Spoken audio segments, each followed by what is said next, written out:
Hello பீஃபர்ஸ், நாங்களோட Lakshmi. நீங்கள் பார்த்துருக்காரு 0 லக்ஷ்மி. உண்மையாகவே பிக் பாஸ் வருது அப்படின்னாவே சீரியல் ரசிகர்களுக்கு ஒரு வருத்தம் இருக்கும். ஏன் அப்படின்னா டைம் சேஞ்ச் அப்படின்ட்டு ஒரு ப்ரெஷரோடவே 1 மந்த் 2 மந்த்ஸாகவே இருப்போம். ஸோ அதுக்கப்புறம் பிக் பாஸ் முடியும் போது நமக்கு அந்த பிடிச்ச பொசிஷனில் சீரியல் போகுமா அப்படிங்கிற ஒரு எதிர்பார்ப்பு இருக்கும். ஸோ இன்னும் 3 மாதம் கழிச்சு இன்னொரு முடிவு இருக்குது. ஓகேவா? அதுக்கு முன்னாடி இப்போ இருக்கிற முடிவை பார்க்கலாம். எஸ், அக்டோபர் 6 சீசன் 8 வருது பிக் பாஸ். ஸோ சாயங்காலம் 6 மணிக்கு ஆரம்பிக்கிறாங்க. ஸோ விஜய் சேதுபதி அவர்களுடைய ஒரு வர்ணனையில் பயங்கரமாக இருக்க போகுது இந்த முறை பிக் பாஸ். அதை பற்றி போட்டியாளர்கள் பற்றி நிறைய விஷயங்கள் இருக்குது. ஸோ அதை பற்றி நம்ம பேசலாம் ஃப்யூச்சரில். ஓகேவா? ஸோ அதுக்கு முன்னாடி 6 மணி ஸ்லாட் அப்படிங்கிறது ரொம்ப ரொம்ப முக்கியமான விஷயம். ஸோ அந்த ஸ்லாட்டுக்கு எந்த சீரியல் வர்றாங்கன்னா நீ நான் காதல். இந்த சீரியல் வந்து 6 மணி ஸ்லாட்டுக்கு வராங்க. ஸோ இதனால் ட்ரிபிள் சீரியல் வீட்டுக்கு வீடு வாசப்படி சீரியல் 3:30க்கு போகிறாங்க மதியம். எனக்கு தெரிஞ்சு கம்பேர்ட் டு 6 மணி 3:30 ஒரு நல்ல டிஆர்பி எடுக்கும். பட் அந்த ஆஃப்டர்நூன் ஈவினிங் அப்படி நம்ம பிரிச்சுக்கிறது தான். பட் உண்மையுமே சொல்ல ட்ரிபிள் விக்கு கம்பேர்ட் டு 6 3:30 ஸ்லாட் நல்லா அமையும் அப்படிங்கிறது தான். அது மட்டும் இல்லை, இப்போ அந்த 6 மணிக்கு இருக்கு இல்லையா, அந்த சீரியல் வந்து பணிவிலும் மலர்வனம் 1 மணிக்கு வருது. I think Pandian store street telecast போயிட்டு இருக்குன்னு நினைக்கிறேன். ஸோ அவங்க ஆல்ரெடி பூஸ்டப் பண்ணி தான் வச்சுருக்காங்க. எனக்கு தெரிஞ்சு அந்த 1 மணி ஸ்லாட்லேயும் கேவி நிறைய சாதனைகள்லாம் எடுத்திருக்காங்க. டிஆர்பி வைஸ் வந்து ஸ்லாட் லீடர் இது மாதிரி. ஸோ இவங்களும் ஒரு நல்ல ஸ்லாட்டில் கொண்டு போகிறாங்க. பார்க்கலாம்.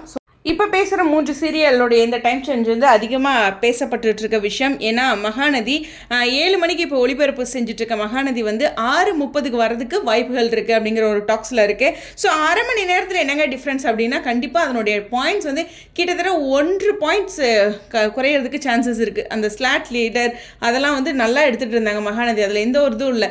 பட் ஆனால் என்னென்னா சின்ன மருமகள் இன்னும் சாதிச்சுட்டாங்க. அதே மாதிரி ஆக கல்யாணம் கம்பேர்ட் டு மகாநதி இன்னும் சாதிச்சிட்டாங்க. அப்படிங்கும்போது 6:30 ப்ரெஷர் வருது ஆட்டோமேட்டிக்காக மகாநதிக்கு அப்படிங்கிறதான். ஏன்னா சின்ன மருமகள் 7:30க்கும் ஆகா கல்யாணம் 7 மணிக்கும் வராங்க அப்படிங்கிறது. பட் ஆகா கல்யாணத்தில் இப்போ ஹீரோயின் கொஞ்சம் வருத்தத்தில் இருக்காங்க இல்லையா. நான் கொஞ்சம் ஃபியூ எபிசோட்ஸ் பார்க்கல. இருந்தாலும் அந்த மாதிரி ஒரு ஸ்லாட் தான். இருந்தாலும் எனக்கு மகாநதிக்கு ஆகா கல்யாணத்துக்கு யாருக்கு முன்னுரிமை கொடுங்கன்னு சொல்ல முடியல. ஏன்னா அவங்க டிஆர்பி எடுத்து கொடுத்துருக்காங்க ஆகா கல்யாணம் அப்படிங்கிற ஒரு விஷயம் இருக்குது. பட் டோட்டலாக இப்போ நான் பேசிகிட்டு இருக்க எல்லா சீரியல்லையுமே நல்ல ஒரு டாக்ஸில் மெயின் லீட்ஸ் இருக்காங்கன்னா விகா, உங்களுக்கே தெரியும், அவங்களே எல்லா ஷோலையும் சொல்லிட்டு இருக்காங்க. அதே மாதிரி நீ நான் காதல் பேருமே ரொம்ப நல்லா பண்ணிட்டுருக்காங்க. எல்லா பேருமே ஓகே, இருந்தாலும் ட்ரெண்டிங் அப்படிங்கிற ஒரு பொசிஷனில் அப்படின்ட்டு அப்படிலாம் இருந்தும் 6:30க்கு மகாநதி வர்றது சிலருக்கு வருத்தங்கள் இருக்கும், பலருக்கும் கேள்விகள் இருக்கலாம். பட் இருந்தாலும் இது வந்து காலத்தோட கட்டாயம் அப்படிங்கிறதா. இது ஒன்றும் நிரந்தரம் இல்லை, ஜஸ்ட் 3 மந்த்ஸ் தான். மறுபடியும் மாற்றுறதுக்கு வாய்ப்புகள் இருக்குது. பட் ஆனால் இதை எப்படி சேனல் கொண்டு போவாங்கன்னு தெரில. கண்டிப்பாக இந்த 6:30 ஒரு நல்ல டிஆர்பி கொடுத்தாங்கன்னா ஃப்யூச்சரில் மாறதுக்கு சான்சஸ் இருக்குது. இருந்தாலும் 6:30ங்கிறது ஒரு ஈவினிங் ஸ்லாட் தான் அப்படிங்கிற ஒரு விஷயம். இருந்தாலும் 7 மணிக்கு வேலையை விட்டு டியூஷன் விட்டு இப்படி பார்க்குறவங்களாம் இருக்காங்க. அதனால் ஒரு சின்ன சேஞ்ச் இருக்குது எம்என்னை பொறுத்த வரலாம்.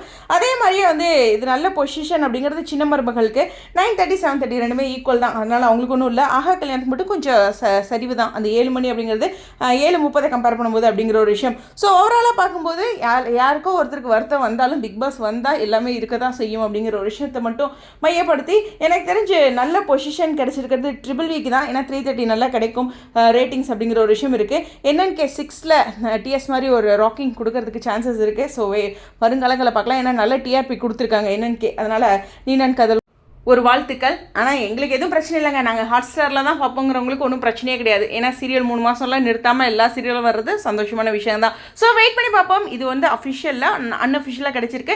இன்னும் ஒரு 5 நாள் தானே, நல்லா தெளிவாகவே தெரிஞ்சிடும். எனிவேஸ், இதில் எந்த சீரியலுக்குமே வந்து ஏற்றம் இருக்கல. அது கொடுத்து தான் ஆகணும். அந்த பொசிஷன் டிஆர்பி வைஸ் சாதனைகள் புரிஞ்சிருக்க சீரியலுக்கு முன்னுரிமை கொடுத்து தான் ஆகணும். என்னதான் ட்ரெண்டிங் பேராக இருந்தாலும் அப்படிங்கிறத பதிவு பண்ணி இந்த வீடியோவில் விடைபெறேன். ஸோ இன்னும் அஃபிஷியல் அனௌன்ஸ்மெண்ட் கிடச்சுன்னா கண்டிப்பாக பேசுகிறேன்.